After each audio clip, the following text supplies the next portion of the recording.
Good morning, Ate Maui at good morning mga kapatid. Weather update tayo ngayong Friday morning.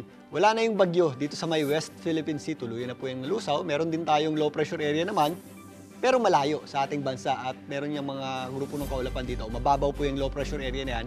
Hindi po natin yan inaasahang makapekto sa atin.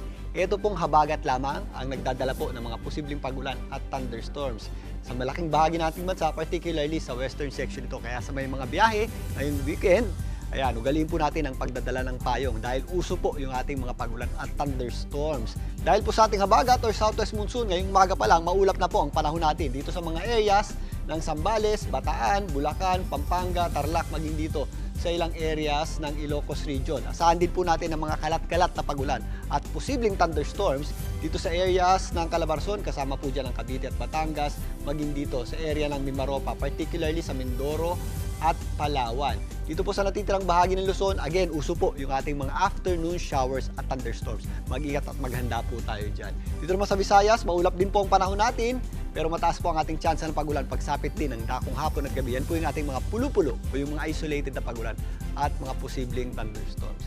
Mas maliwalas naman ang panahon natin sa malaking bahagi ng Mindanao. Asahan po natin ang magandang sikat ng araw, lalong-lalo na sa tanghali. Pero sa dakong hapon, mas nagiging maulap ang panahon natin. At meron din tayo mga inaasahang pagulan at thunderstorms, particularly dito sa mga areas ng Caraga at Davao Region.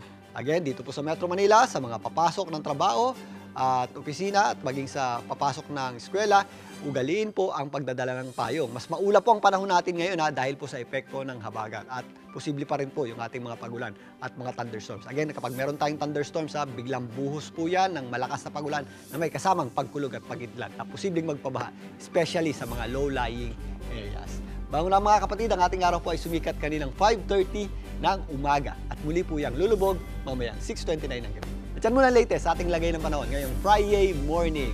Ako pang inyong weather Tito Alvin na lagi may panahon para sa iyo. Mga kapatid, Dimples Romana po, kumpletuhin ang inyong umaga ng mga kwentong puno ng inspirasyon. Salubungin po ang bawat araw ng may ngiti at pag-asa. Kaya't mag-subscribe na po at mag-follow na sa aming social media pages ng News 5.